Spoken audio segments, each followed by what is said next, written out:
افغانستان کے صوبے بدخشاں میں ایک اندازے کے مطابق 25 سے 30 ہزار نشے کے عادی افراد ہیں۔ دوسرے علاقوں کی طرح یہاں بھی خاندان کے خاندان نشے کی لت میں مبتلا ہیں۔ جان بیگم کا خاندان ان میں سے ایک ہے۔ وہ فیض آباد شہر میں رہتے ہیں۔ ان کے 2 بیٹے اور شوہر نشے کے عادی ہیں۔ وہ کرسٹل میتھ اور ہیروئن استعمال کرتے ہیں۔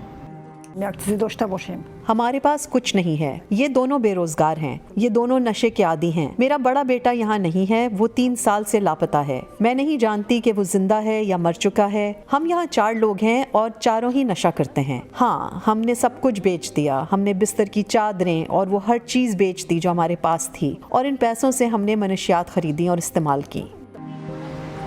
جان بیگم کا خاندان فیض آباد میں جس گھر میں رہتا تھا، جب اس کے مالک کو پتہ چلا کہ یہ خاندان منشیات استعمال کر رہا ہے تو اس نے ان کو گھر سے نکال دیا۔ اب وہ بھیک مانگتے ہیں، لوگوں کے کپڑے دھوتے ہیں اور اپنی آمدنی کا بیشتر حصہ منشیات پر خرچ کر دیتے ہیں۔ ان میں سے کچھ کا نشے کی عادت چھوڑنے کی غرض سے کئی بار علاج کیا گیا، لیکن وہ دوبارہ نشے کی طرف واپس چلے گئے۔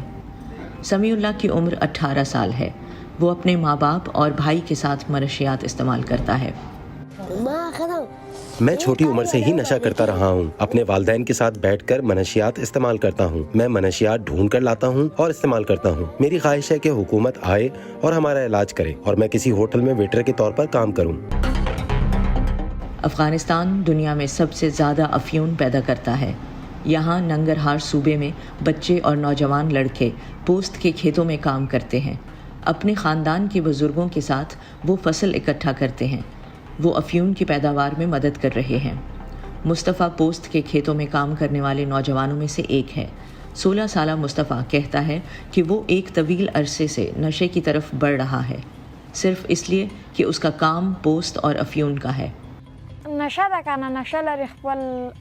ہاں، یہ نشہ آور چیز ہے، یہ آپ کو مدہوش کر دیتی ہے۔ جب ہم اسے اکٹھا کرتے ہیں اور سونگھتے ہیں تو ہمارا سر چکرا جاتا ہے، ہمیں ہوش نہیں رہتا، پھر ہم بیٹھ جاتے ہیں یا آرام کا بہانہ کر کے گھر جاتے ہیں یا پھر باہر چلے جاتے ہیں۔ مجھ پر اس کا خراب اثر ہوا ہے۔ جب میں اسکول گیا تو میرے سر میں درد ہو رہا تھا، مجھے جانے کی اجازت مل گئی۔ ہم نشے میں دھت تھے۔ منشیات ہمارے جسم کی حالت کر دیتی ہیں۔ یہ مصطفیٰ کی سال بھر کی پوست کی پیداوار کا کچھ حصہ ہے۔ کھیتوں سے چند کلوگرام افیون پیدا کی گئی ہے۔ اس کا کہنا ہے کہ جمع کرنے کے بعد اس نے افیون فروخت کی اور 2 کلو بعد میں بیچنے کے لیے اپنے پاس رکھ لی۔ جب پوست کا سیزن ختم ہونے کے بعد وہ اپنے کھیتوں میں پیاز وغیرہ کی کاشت کے لیے کام کرتا تھا۔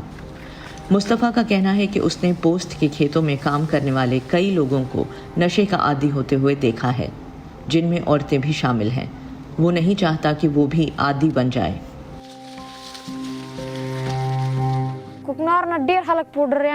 اگر یہاں منشیات کاشت نہیں کی جاتی تو شاید کوئی بھی نشے کا عادی نہ ہوتا۔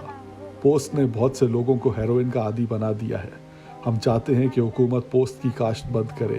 انہیں ہمارے لیے اچھے پھلدار درختوں کی کاشت کرنی چاہیے۔ پوست کی پیداوار میں کمی کا مطلب ہے منشیات کی لت میں کمی، جس کے نتیجے میں کم افراد نشے کے ہاتھوں ہلاک ہو کر یہاں اس قبرستان میں بے نام قبروں میں دفن ہوں گے، جو ایک ایسی قوم کے لیے افسوسناک اور باعث شرم موت ہے جہاں خاندان کے وقار اور روایات کو سب سے زیادہ اہم سمجھا جاتا ہے۔